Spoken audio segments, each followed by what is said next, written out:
Hello everyone, स्वागत करता हूँ आप सभी का वेटरन यूट्यूब चैनल पर। आशा करता हूँ आप सभी की पढ़ाई बहुत अच्छी चल रही होगी और मेंस के लिए आप लोग हर एक सब्जेक्ट को बराबर से टाइम दे रहे होगे और बराबर से पढ़ भी रहे होगे। यहाँ पे आज हम लोग बात करने वाले हैं एसबीआई क्लर्क मेंस की। बहुत कम समय में, क्योंकि कम समय है हमारे पास, एक ज़्यादा आउटपुट हमको मिल जाए, सारे सब्जेक्ट्स भी हो जाएं और हमारा जो बोझ है वो भी थोड़ा सा हल्का हो जाए। तो इस वीडियो के माध्यम से मैं हर एक सब्जेक्ट्स के ऊपर मैं जितना होना चाहिए उतना मैं बात करूंगा, क्योंकि अगर मैं ज़्यादा ही बात कर दूंगा तो वो सब्जेक्ट्स भी फिर ज़्यादा टाइम लेने वाले हो जाएंगे, है ना।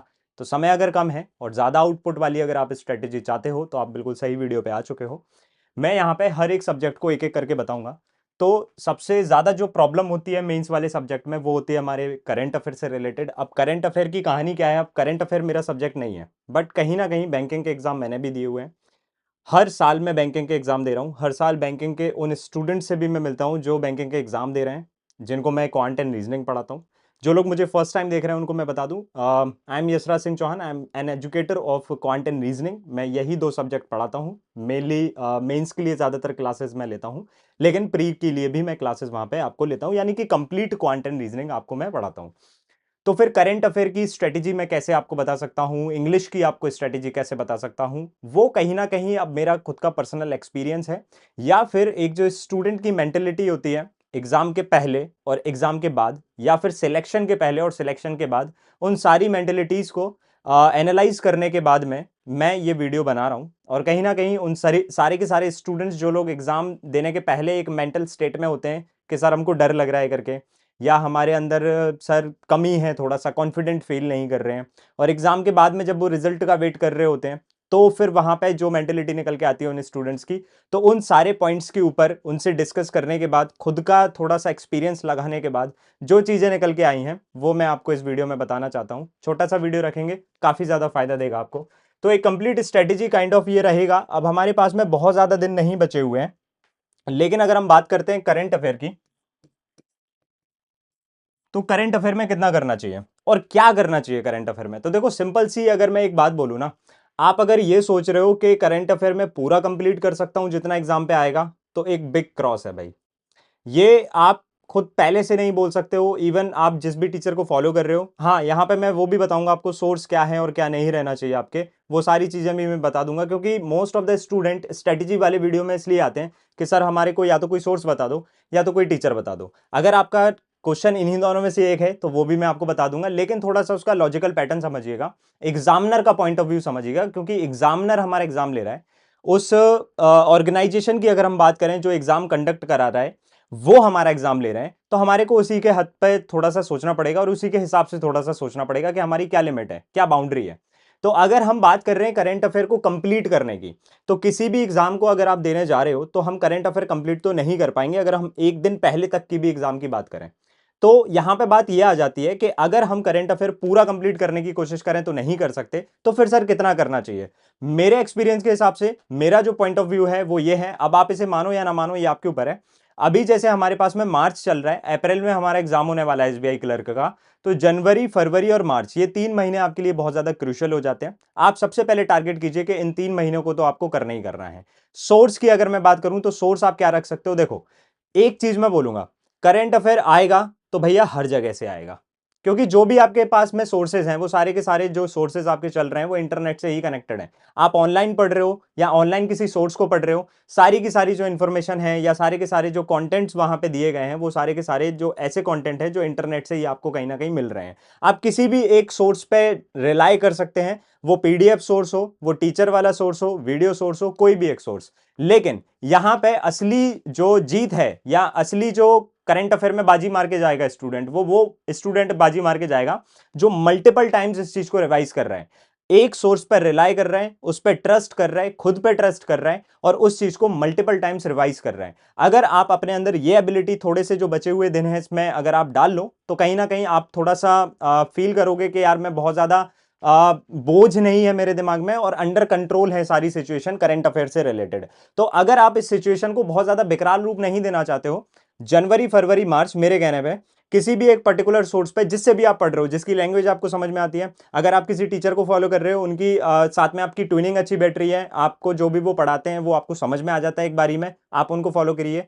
लेकिन वही बात है ना कि फिर आपको मल्टीपल टाइम्स उसको रिवाइज करना है, जिस भी चीज को आप फॉलो कर रहे हो। जनवरी, फरवरी और मार्च, ये 3 बहुत ज्यादा क्रूशियल मंथ है, आप इन्हें करिए। और अगर आपके पास में टाइम बचता है, जैसा कि लोग बोलते भी हैं कि लाइक सर लास्ट 6 मंथ का जो करंट अफेयर होता है वो बहुत ज्यादा इंपॉर्टेंट होता है, ये वो हम तमाम तरह की चीजें सुनते हैं। तो भाई अगर समय बचता है तो उसके बाद दिसंबर और नवंबर और उसके थोड़ा सा और पहले जाएंगे तो उसकी थोड़ी थोड़ी जो इंपॉर्टेंट न्यूज है, जो हॉट टॉपिक्स हैं, वो भी हम लोग कवर कर सकते हैं, लेकिन एक शर्त पर कि हमारे को मल्टीपल टाइम्स उसका रिवीजन करना है।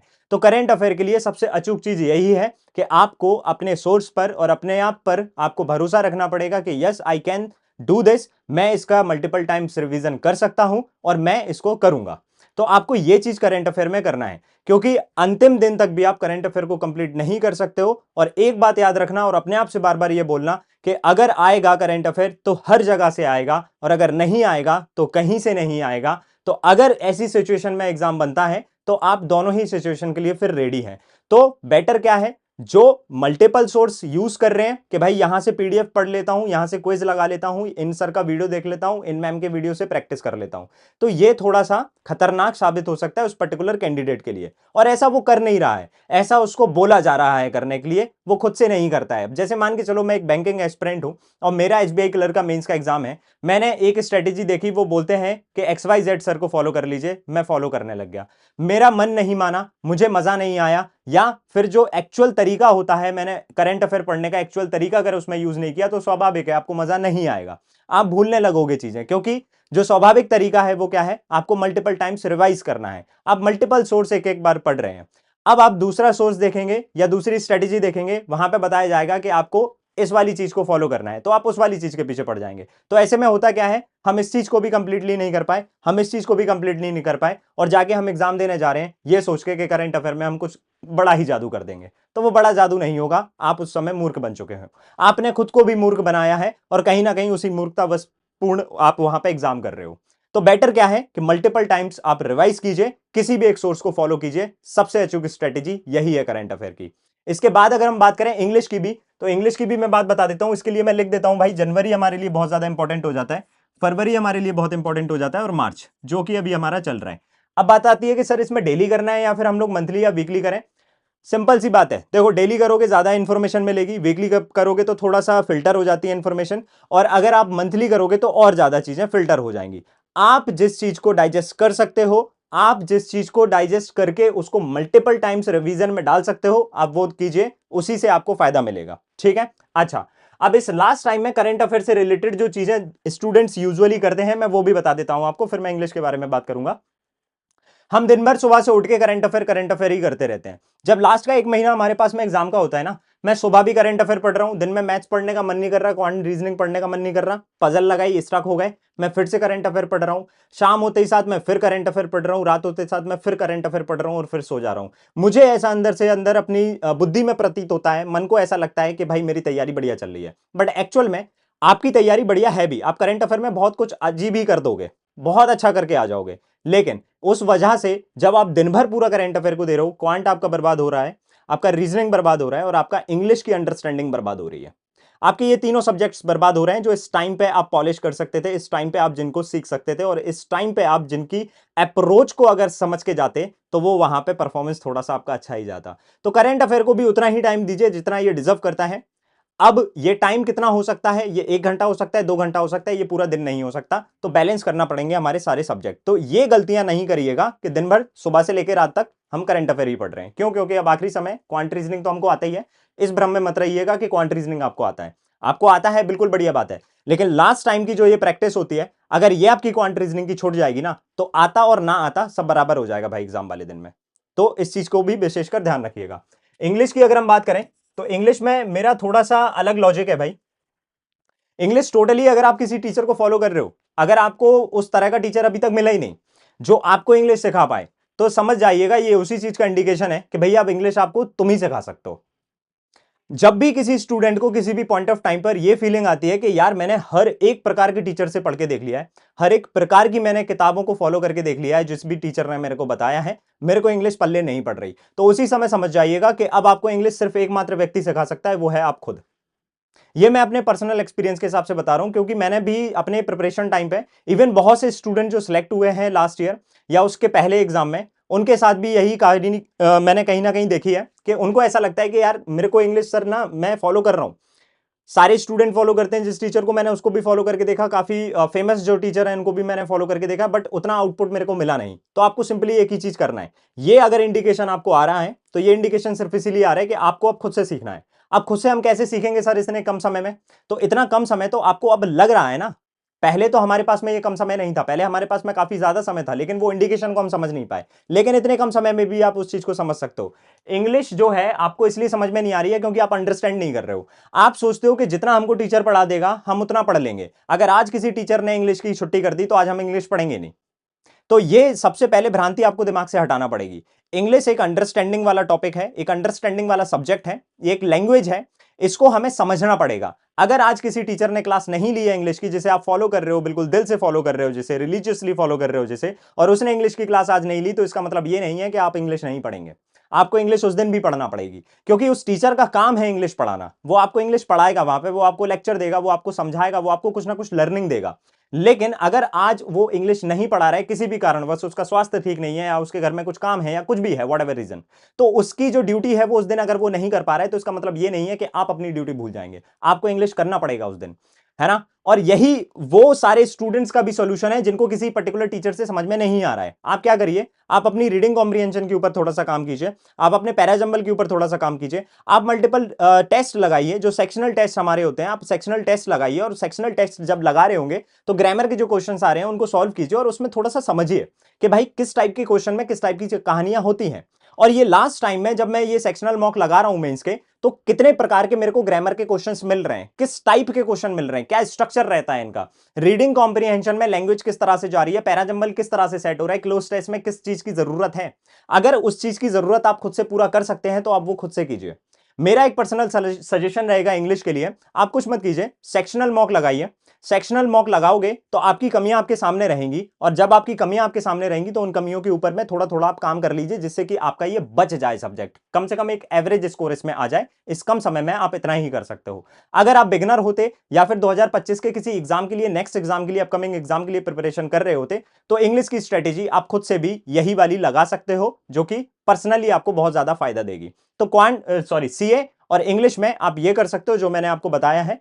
क्वांट के लिए विशेषकर मैं आपको बता देता हूं, क्वांट एंड रीजनिंग में इस बचे हुए टाइम में हम दो चीजें कर सकते हैं कि हमारे पास में कितने टाइप के क्वेश्चंस आ रहे हैं, और वो टाइप के क्वेश्चन हम लोग बना पा रहे हैं या नहीं बना पा रहे हैं। यानी कि अल्टीमेटली हमारे को अप्रोच सीखना है। हमारे को ये नहीं देखना है कि हम उठा के पूरा का पूरा फाउंडेशन उठा लें और उसको स्टार्ट कर दें कि भैया आज तो मैं अर्थमेटिक पढ़ूंगा, आज परसेंटेज करूंगा, प्रॉफिट एंड लॉस करूंगा, एसआईसीआई करूंगा, टाइम एंड वर्क करूंगा, पार्टनरशिप करूंगा, पाइप एंड सिस्टम करूंगा, speed time distance, boat and stream, train. No, ये तरीका नहीं है।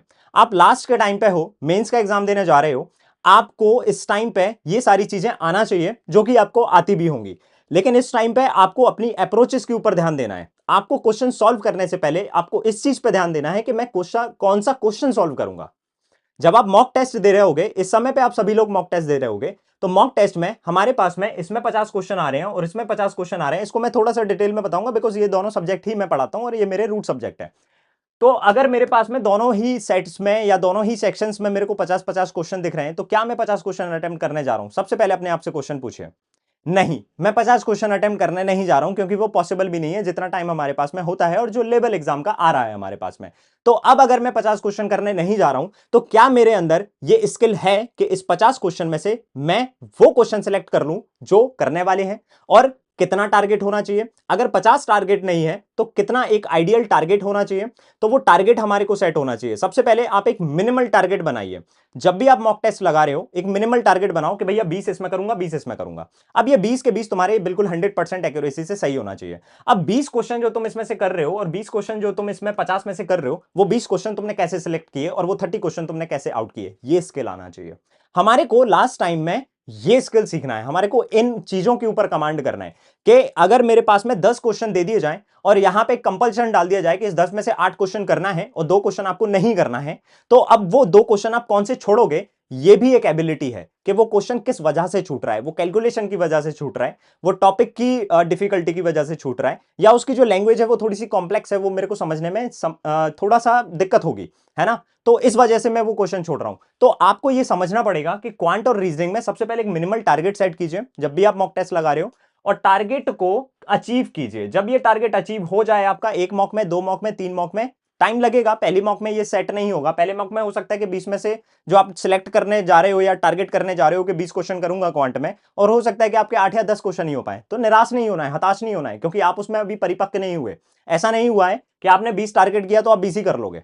अगर ऐसा होता तो फिर तो एग्जाम के लिए डर ही नहीं है ना। फिर एग्जाम में जाके मैं 30 टारगेट कर लूंगा और 30 के 30 अटेम्प्ट कर लूंगा। तो ये चीज अचीव नहीं होगी, पहले 2-3 मॉक टेस्ट में अचीव नहीं होगी, लेकिन जैसे ही ये अचीव होने लगे तो अपने टारगेट को धीरे धीरे करके बढ़ाते जाओ। 20 को 22 करो, 23 करो, 24 करो, 25 करो, एंड सो ऑन, धीरे धीरे बढ़ाते जाइए। जैसे जैसे वो धीरे धीरे बढ़ता जाएगा तो आपका एक बेस्ट जो है वो एक लिमिट सेट हो जाएगा। अब जो आपका बेस्ट लिमिट सेट हो चुका है, वही बेस्ट आप एग्जाम में कर पाओगे, क्योंकि एग्जाम में बेस्ट करने की लड़ाई है। तो धीरे धीरे टारगेट्स बढ़ाओगे तो धीरे धीरे आपके यहां पे बेस्ट परफॉर्मेंस वाले जो टारगेट्स हैं वो आपके सामने आ जाएंगे। अब यहां पे क्या क्या चीजों की जरूरत होती है, जैसा पहला मैंने बताया कि क्वेश्चन को कैसे सिलेक्ट करना है, कौन से क्वेश्चन को सिलेक्ट करना है, उसकी लैंग्वेज पढ़ के हमारे को समझ में आना चाहिए कि ये क्वेश्चन बनाने योग्य है या नहीं। तो इसके लिए मैं आपको यहां पे ये सारी चीजें सिखा भी रहा हूं इस वाले बैच में कि क्वेश्चन को किस तरह से सिलेक्ट किया जाता है। अब आप बोलोगे सर ये बैच का क्यों बता रहे हो आप, तो मैं आपको एक चीज ही बता दूं। देखो, लास्ट टाइम पे हमारे को इन्हीं चीजों के ऊपर में काम करना होता है कि क्वेश्चन को पढ़ के हमारे को समझ में आए कि ये ट्रिकी लैंग्वेज तो नहीं है। जैसे कि मैं एलयूए के थ्रू आपको बताता हूं कि लैंग्वेज अंडरस्टैंडिंग अप्रोच क्या होना चाहिए। जब हम उसको पढ़ते हैं तो समझ में आता है कि इसमें थोड़ी सी कॉम्प्लेक्स लैंग्वेज है, तो वो क्यूएसएस का शिकार हो जाता है। वो क्वेश्चन क्यूएसएस यानी कि क्वेश्चन सिलेक्शन स्किल, जिसकी हम लोग बात कर रहे थे, जो आउट ऑफ 50 हम लोग 20 क्वेश्चन टारगेट कर रहे हैं, तो जो 30 हम लोग ने आउट किए हैं वो क्यूएसएस के अंतर्गत हम लोग ने आउट किए हैं। तो ये स्किल आपको मैं सिखाऊंगा। लाइव मॉक अटेम्प्ट करना भी मैंने आपको इसमें सिखाया है। अब मैं आपको थोड़ी सी एक चीज बताता हूं, हम लोग ने यहां पे ना मॉक अटेम्प्ट भी मैंने आपको करना बताया। अब जैसे मैंने बोला कि आप इतना टारगेट कर सकते हो, लेकिन सर हमको तो मॉक अटेम्प्ट करना ही नहीं आ रहा अभी।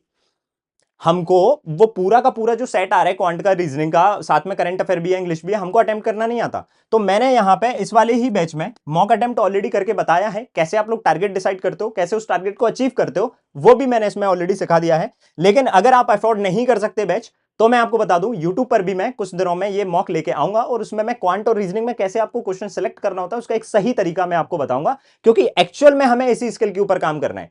अब जो लास्ट में जो कम समय है ना, इसमें हम लोग क्या कर सकते हैं, इसमें हम कोई नई चीज नहीं सीख सकते हैं। जो चीज हमने सीखी है उसमें से क्या फिल्टर करना है हमको, क्या एक्सेप्ट करना है, क्या चुनना है, और क्या हमें आउट करना है, हमें उस चीज की स्किल के ऊपर अब कमांड करना पड़ेगी। जब आपकी इस स्किल के ऊपर कमांड हो जाएगी ना, तो आपको फायदा मिलेगा, और बहुत सारे स्टूडेंट जो सीख रहे हैं उनको फायदा मिला भी है इस चीज से।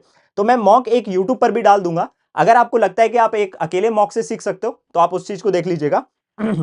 अदरवाइज इसमें मैंने एक क्लास ऑलरेडी ले रखी है, और आगे टाइम में इसमें मॉक की और भी क्लासेस होंगी, मल्टीपल क्लासेस में इसमें करवाऊंगा इस बैच में। अब ये बैच जो है वो बहुत मिनिमल कॉस्ट में है, जिसमें क्वांट और रीजनिंग दोनों ही मिल रही है। अगर आपकी पॉकेट अलाउ करती है, देखो मैं फोर्स नहीं कर रहा हूं, अगर आपकी पॉकेट अलाउ करती है तो मास्टरी बैच उसी समय पे आता है जब हमारे एग्जाम को बहुत कम समय होता है। तो डूबते को तिनके का सहारा जो होता है ना, वही सहारा है ये बैच। तो अगर आपकी पॉकेट अलाउ करती है तो 500 कुछ में ये बैच है, ये आपको मिल जाएगा। और अगर पॉकेट अलाउ नहीं करती है तो यूट्यूब पर मैं ये सारी चीजें आपको करवाऊंगा ही करवाऊंगा, लेकिन थोड़े थोड़े अंतराल में, क्योंकि मैं जो प्रायोरिटी है वो पेड बैच वाले स्टूडेंट्स को कहीं ना कहीं देना पड़ेगी मुझे, क्योंकि उन्होंने कहीं ना कहीं उधर पे पैसा इन्वेस्ट किया है। तो यहां पे भी मैं आपको मॉक की क्लास जरूर करवाऊंगा, और इसमें वो सारी चीजें मैं बताऊंगा जो आपके लिए जरूरी है। फिर साथ ही साथ में यहां पे गाइडेंस क्लास भी होती है। तो गाइडेंस क्लास में कैसे करंट अफेयर को, इंग्लिश को, और आपका क्वांट को और इंग्लिश को, सॉरी रीजनिंग को, चारों सब्जेक्ट को कैसे बैलेंस करना है। आपके अंदर जो एंजाइटी होती है एग्जाम के पहले, आपके अंदर जो डर होता है, जो आप अपने आप को अंडर एस्टिमेट कर लेते हो, मतलब बहुत अच्छा परफॉर्म कर सकते हो लेकिन तब भी आप एग्जाम के पहले अपने आप को अंडर एस्टिमेट कर रहे हो कि नहीं हमसे ये नहीं हो पाएगा, तो उस चीज का भी निदान इस बैच में मैं करता हूं। और कहीं ना कहीं गाइडेंस क्लास इस टाइम पे बहुत ज्यादा जरूरत होती है गाइडेंस क्लास की, क्योंकि मैं अगर एज अ कैंडिडेट एग्जाम देने जा रहा हूं तो मेरे को सब्जेक्ट की नॉलेज है, लेकिन ये फियर, ये अंडर कॉन्फिडेंस, और ये मेरे को जो डर लग रहा है, ये मैं जो एंजाइटी मेरे को अंदर से घेर रही है, इस चीज का जो निवारण है ना, वो हमको नहीं मिलता है, उससे हमें खुद ही जूझना पड़ता है और उसी चीज को लेके ही हमारे को ये सारे नेगेटिव एलिमेंट्स लेके ही एग्जाम में सीट पे बैठना होता है। जब हम अपने बोझ पे मतलब अपने दिमाग पे इतना बोझ लेके जाते हैं और सोचते हैं कि मैं अपना बेस्ट परफॉर्म कर लूंगा, तो वो कहीं ना कहीं हमारी कमी है, हमारी कमजोरी है। आपको इन सारी चीजों को दिमाग से हटाना पड़ेगा और फिर उसके बाद एग्जामिनेशन की सीट पे जाके बैठना पड़ेगा और फिर नो डाउट आपका एग्जाम भी बहुत अच्छा जाएगा। तो अगर आपको अच्छा लगता है, अगर आपको ये सीखना है, तो इस बैच में आ सकते हो। यूट्यूब पर भी मैं लेके ही आऊंगा और करंट अफेयर के लिए मैं ऑलरेडी यहां पे बता चुका हूं कि करंट अफेयर के लिए जितना इंपॉर्टेंट है वो यही है। मल्टीपल टाइम्स आप रिवीजन कीजिए, उसी से आपको फायदा मिलेगा। Trust on your source, trust on your self. आप इन दोनों के ऊपर ट्रस्ट करना सीख जाओगे तो वही काम बस हमारे लिए आखिरी समय पर करने योग्य होता है। अगर आप सोचोगे कि मैं खत्म कर लूं करंट अफेयर, तो खत्म नहीं हो सकती। आपका एग्जाम कंप्लीट भी हो जाएगा, आपका उसमें हो सकता है क्लियर भी हो जाए, लेकिन करंट अफेयर आपका तब भी खत्म नहीं होगा, क्योंकि वो प्रतिदिन बढ़ रहा है और आप प्रतिदिन उस इफिशियंसी से उसको नहीं पढ़ रहे हैं। इसलिए खत्म हम नहीं कर सकते, हम जितना कर सकते हैं उसको मल्टीपल टाइम्स रिवीजन कर सकते हैं। So that's all from my side. अगर आपको अच्छा लगा है तो कमेंट सेक्शन में कमेंट जरूर कीजिएगा। नए स्टूडेंट चैनल को सब्सक्राइब कीजिएगा। Thank you so much.